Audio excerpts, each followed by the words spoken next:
사람들이요 예수님을 아브라함을 모독했다는 죄로 돌을 들어가지고 투석형에 처하려고 시도했습니다. 그때 예수님이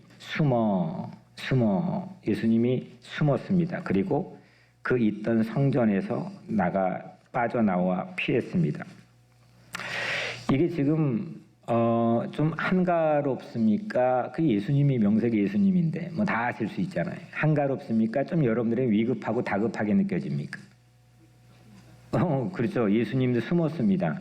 위급하고 상당히 다급한 상황입니다.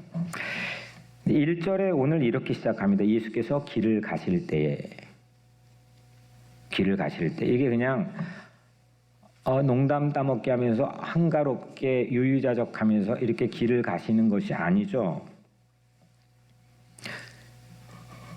예수님께서는 때를 기다리면서 돌이 든 성난군중을 피해 숨었습니다. 그리고 조심조심 사람들이 가능한 한 보면 안 돼요. 숨으면은 나봐라 이렇게 해야 돼요? 아니면 사람들이 안 보는 게 환경이 중요합니까? 후자겠죠. 분명히 예수께서 숨어 했습니다. 조심조심 길을 걷고 있을 때였습니다. 그런데 예수께서 길을 가실 때에 날 때부터 맹인된 사람을 보신지라.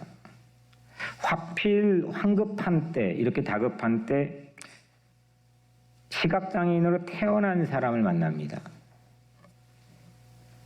사람들이 보면 안 되는, 못 보게 최대한 숨겼을 때인데 정작 태어날 때부터 보지 못했던 사람, 한 번도 보지 못했던 사람과 마주합니다.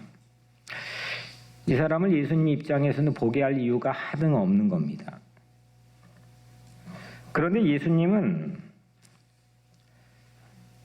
여러분들이 아시는 것처럼 그 사람을 못 본 척하고 지나치지 않았습니다.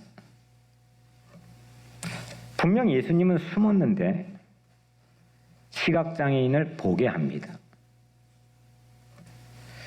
흙에 침으로 반죽해서 눈에 발라주고 가서 실로암 못에 가서 씻으라 이렇게 말씀해 주셨습니다. 그리고 실로암 연못에 가서 그는 씻었고 밝은 눈으로 돌아왔습니다.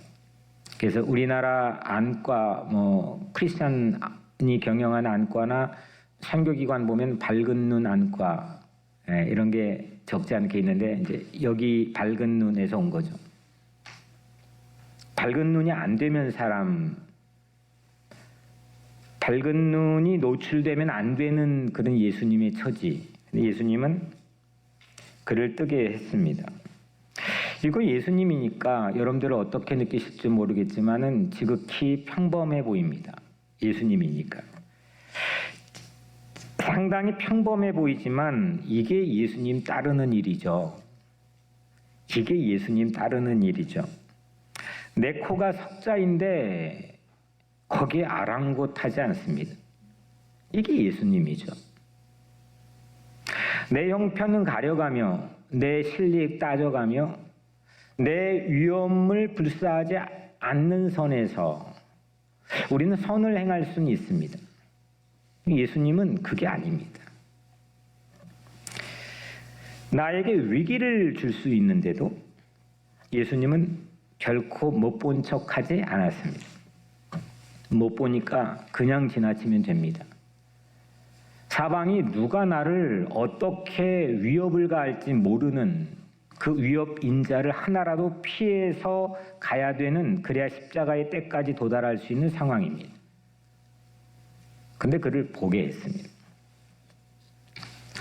예수님께서 소개해 주신 이야기, 강도 만난 사람을 도왔던 선한 사마리아인도 동일한 겁니다.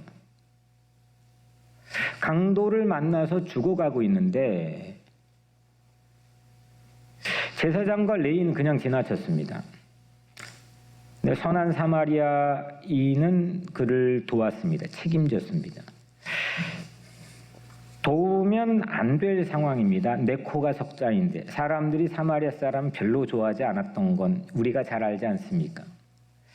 이게 돕다가 어디서 강도가 출현할지 모르는 그런 장소입니다. 아니, 이 강도가 연기를 하고 있을 뿐 나에게 언제 칼을 들이밀지 모르는 상황일 수도 있습니다. 예수님이 소개한 그 선한 사마리아 사람은 참다운 크리스찬이 뭔지를 표본으로 보여주는 하나의 예시입니다. 예수 믿는 게 그런 거죠. 그런 감동으로 우리는 예수를 믿고 세례도 받고 크리스찬이 되고 예수의 제자가 되고 예수의 뜻을 따르고 감동이 되고 마음이 뜨거워지는 거죠.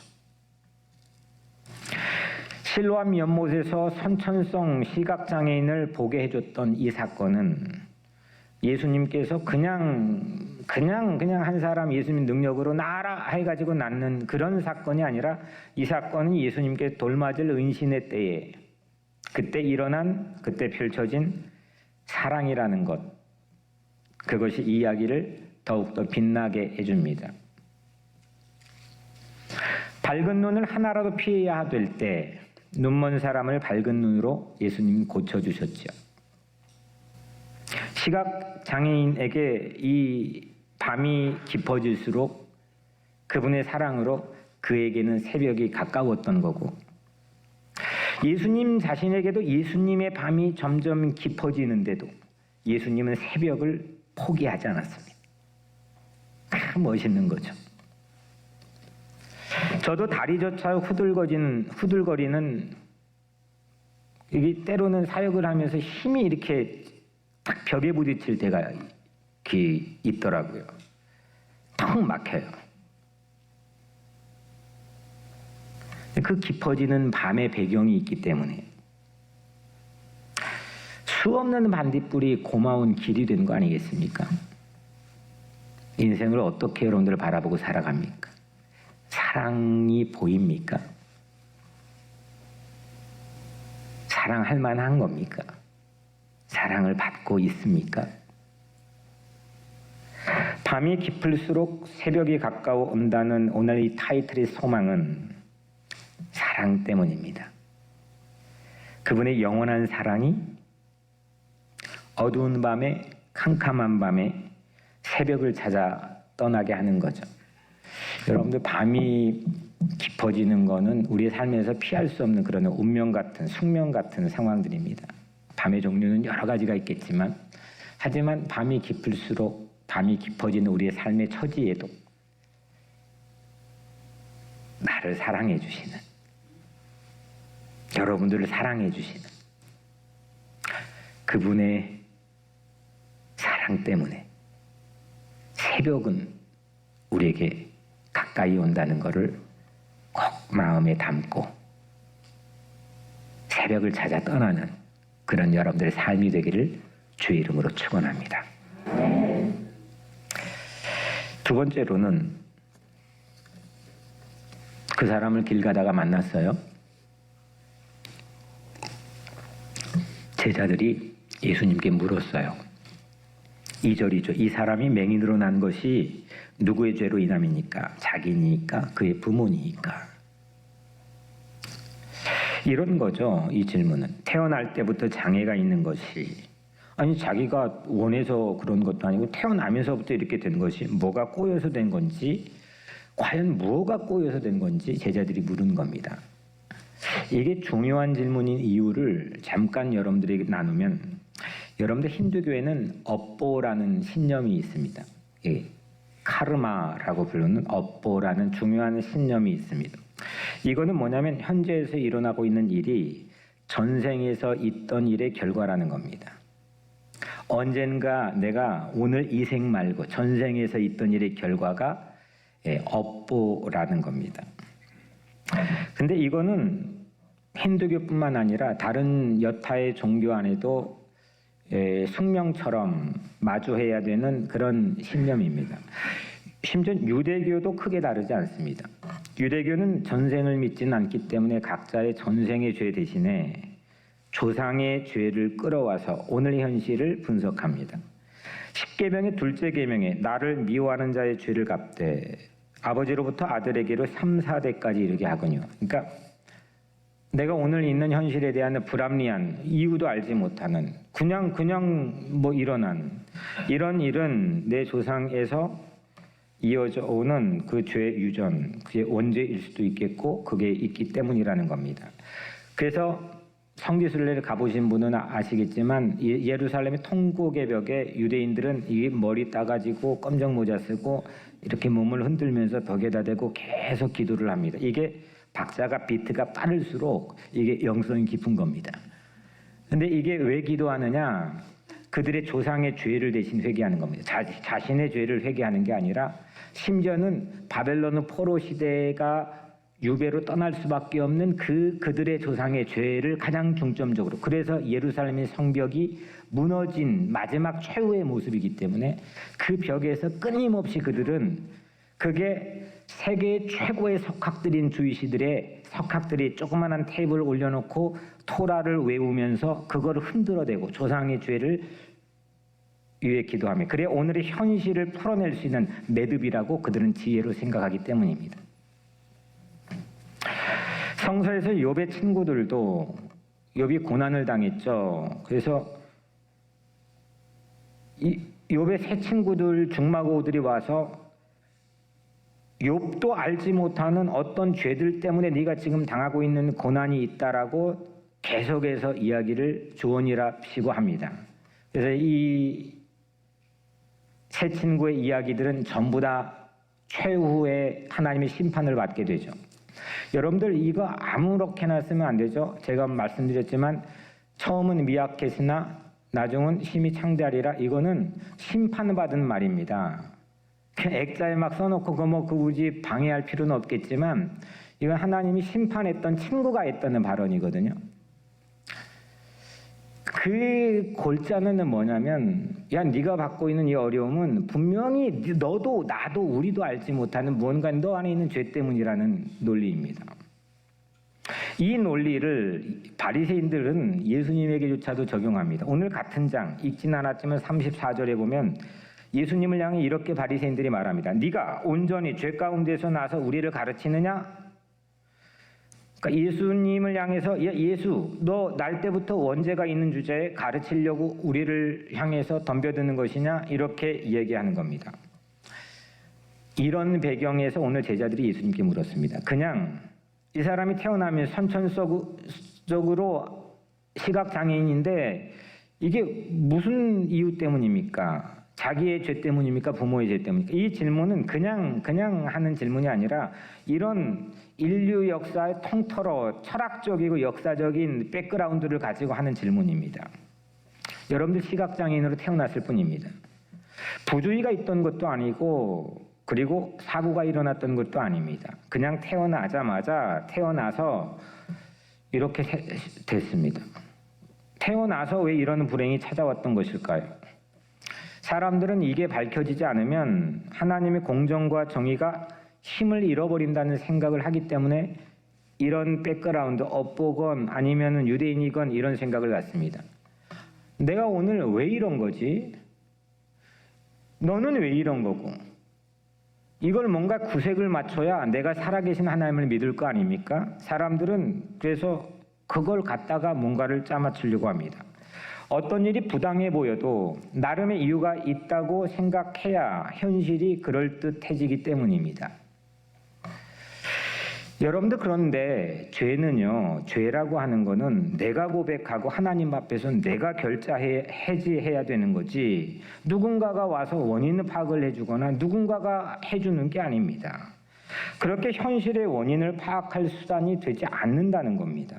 오늘 3절이죠. 이 사람이나 그 부모의 죄로 인한 것이 아니라 이 사람이나 그 부모의 죄로 인한 게 아니라 그에게서 하나님이 하시는 일을 나타내고자 하심이라. 딱한 현실을 탓할 곳 찾아가지고 내 딱한 현실, 누군가의 딱한 현실을 탓할 곳, 핑계할 곳을 찾아서 그 현실을 그냥 합리화해버리는 질문, 그거 잘못됐다는 겁니다. 이거는 좀 전에 말한 것처럼 그 사람을 혐오하게 할 우려가 있을 뿐만 아니라 그 사람의 희망을 완전히 꺾어놓는다는 겁니다.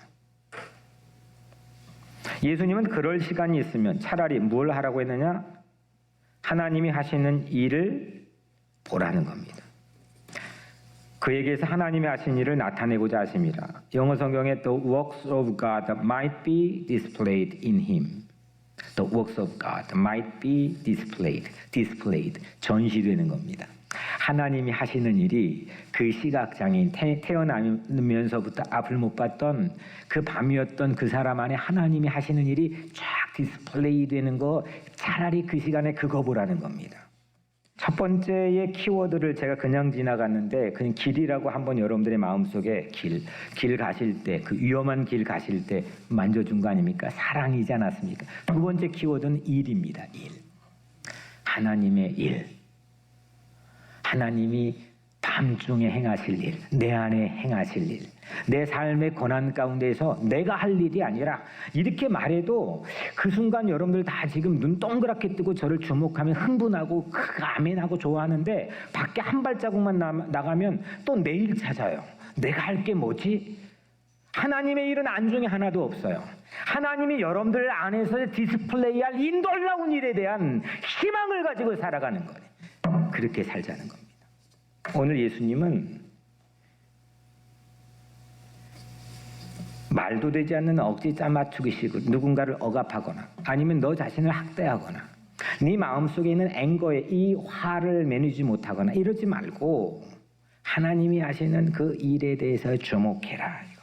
선천성 시각장애인처럼 그냥 밤이 깊은 상태에서 체념한 채로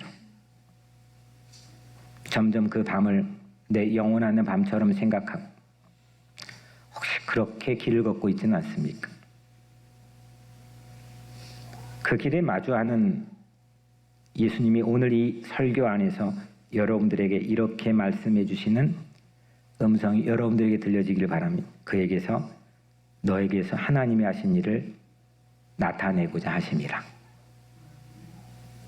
이게 나에게 들려지길 바랍니다. The works of God might be displayed in him. 놀라운 사실입니다. 우리의 혼란이, 우리의 밤이, 우리의 죄가 도리어 하나님이 하실 일의 재료가 된 것. 그렇다면 살만한 거 아닙니까? 한번 해볼 만한 인생 되는 거 아닙니까? 우물쭈물하다 시간 낭비하면 안 되겠다는 생각 번쩍 들지 않습니까? 밤이 깊을수록 하나님이 일하시는 새벽은 가까워옵니다. 탓과 핑계를 찾아 헤매기보다 하나님이 하시는 일을 주목할 눈을 열어주소서. 이렇게 기도하면 좋겠어요. 설명이 안 되는 밤이 깊어질수록 하나님께서 활동하신 새벽은 그만큼 가까워진다는 믿음과 신뢰는 그 어떤 것보다도 강력한 소망이 되는 겁니다. 어두운 밤에 그런 하나님의 새벽을 찾아 떠납시다. 옆에 함께 걷는 우리의 교회 공동체 동지들이 있습니다. 다시 한번 멋있지 않습니까? 어두운 밤에, 캄캄한 밤에 새벽을 찾아 떠난다. 종이 울리고 닭이 울어도 내 눈엔 오직 밤이었어.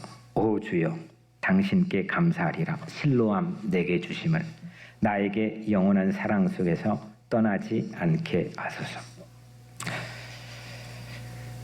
마지막 세 번째의 키워드는, 첫 번째는 길, 두 번째는 일이라면 세 번째 키워드는 밤입니다.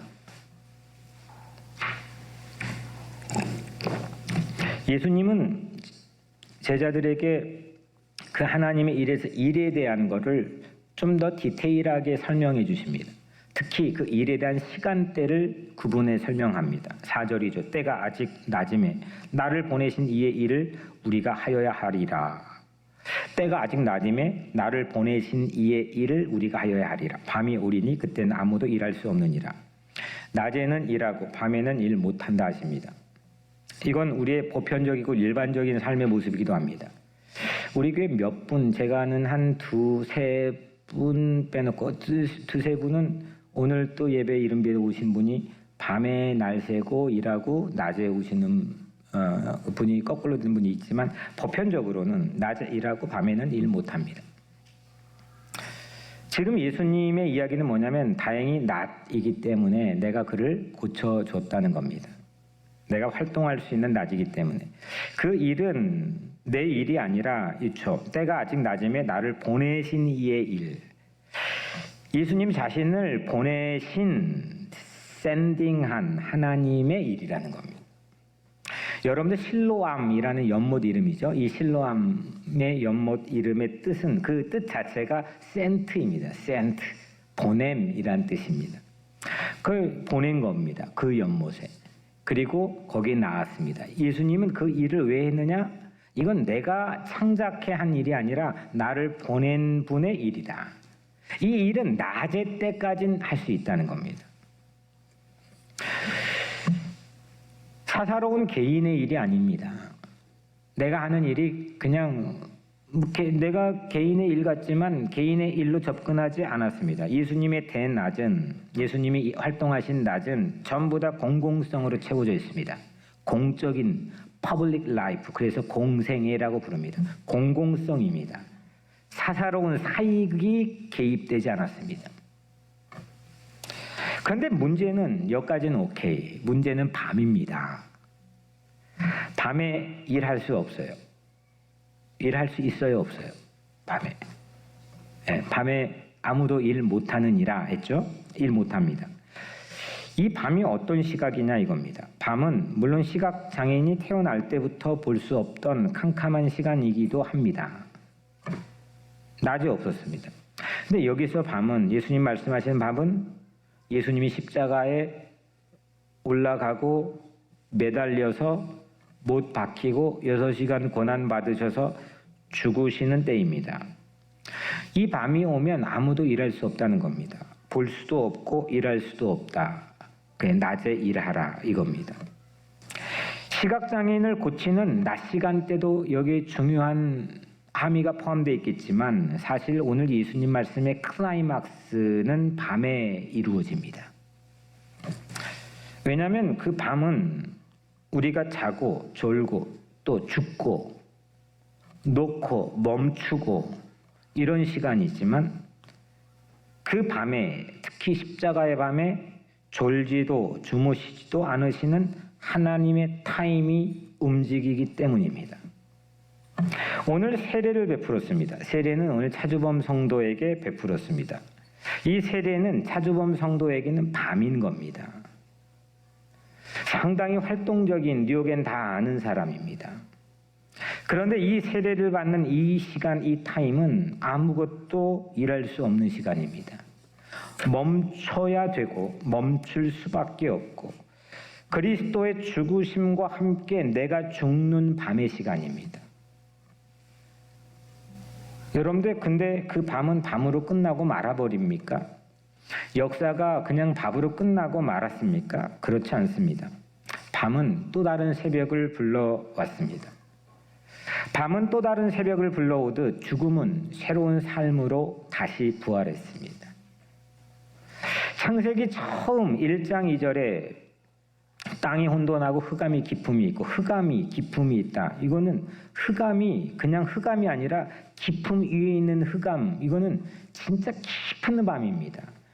심지어 이 성경의 처음을 어떻게 여냐면 하나님조차도 직면하신 게 밤이었습니다. 하나님조차 흑암의 밤에 직면했습니다. 하나님은 그런데 그 흑암 앞에서 흑암이 누구 탓이야 따지지 않았습니다. 흑암이 누구 때문이야 너 때문이야 그 원인을 규명하지 않았습니다. 다 아시는데 그걸 가지고 물고 늘어지지 않았습니다. 그냥 바로 곧장 그냥 이어서 말씀했습니다. 빛이 있으라. 하나님은 밤을 누구 탓하지 않으시고 심지어는 자기 책임으로 다 그냥 뒤집어 써 짊어져서 십자가의 밤에 직면해버립니다. 자기가 다 짊어졌습니다. 우리는 조그마한 일도 90 내가 잘못했는데 10 누군가가 잘못한 것 10을 90처럼 변형해가지고 그것 때문이라고 그 사람 때문이라고 왜 그랬느냐고 우리는 그렇게 그런 방식으로 세상을 살아갑니다. 그런데 하나님은 그걸 거꾸로 했습니다. 자기는 하나도 잘못이 없으신데 흠결이 하나 없으신데, 완전하신데 그냥 백을 뒤집어 쓰고 그냥 십자가의 밤으로 걸어가셨습니다. 그분이 예수 그리스도입니다. 십자가에 죽으실 때 세상의 그 어두워졌던 밤, 6시간 고난받으시고 숨을 거두셨더라. 그 순간 세상은 흑암으로 바뀌었고 성소의 휴장은 둘로 짜개졌는데, 그때의 밤은 채 3일을 넘기지 못한 채 새벽을 포기하지 않고 새벽을 향해서 달려갔습니다. 하나님이 가장 바빴던 시간, 저는 그거라고 생각합니다. 굿 프라이데이, 성금요일, 예수가 죽은 그 시간부터 부활의 빈 무덤, 그 주일 사이입니다. 이 시간이 결국 하나님이 가장 바빴던 시간이고 하나님이 일하시는 밤의 시간입니다. 역사의 밤이었고 인류의 밤이었고 나의 밤입니다. 죄의 밤이었고 내가 벗어날 수 없는 굴레의 밤입니다. 밤이 깊어질수록 새벽은 가까워오는 하나님의 타임입니다. 어둠을 알지 못하는, 또 어둠을 이해하지 못하는, 어둠을 공감하고 아파하지 못하는 마음으로는 빛이신 예수님의 근처도 가기가 사실 어려운 겁니다. 삶을 뒤돌아보면, 제 삶을 반추해보면, 삶을 고개 돌려 좀 생각해보면, 밤하늘이라는 어둠이 있었기 때문에 별을 볼 수 있었던 것 같습니다. 고통과 아픔이 시련이라는 어둠이 있어야만 내 마음의 별을 볼 수 있는 겁니다. 그 고통과 깊은 밤중에서 내 마음에 뜬 스타 예수 그리스도를 만날 수 있는 겁니다. 예수님이 걸어갔던 십자가의 밤으로 우리는 별을 보게 됩니다. 그 별을 따라 부활의 새벽, 생명의 찬연한 새벽을 찾아 떠납시다. 사랑하는 여러분, 예수님은 돌을 맞을 위태로운 밤에도 큰 사랑, 진실한 사랑, 영원한 사랑으로 그의 눈을 보게 했습니다. 사랑입니다. 깊은 죄의 밤 가운데서도 하나님이 하시는 일을 신뢰하도록 우리를 이끌어 주셨습니다. 십자가의 밤을 지나 세상의 빛이 되어주신 예수님처럼 우리도 고난의 어둠에 더 찬란하게 빛나는 그 별을 따라 새벽을 찾아 떠납시다.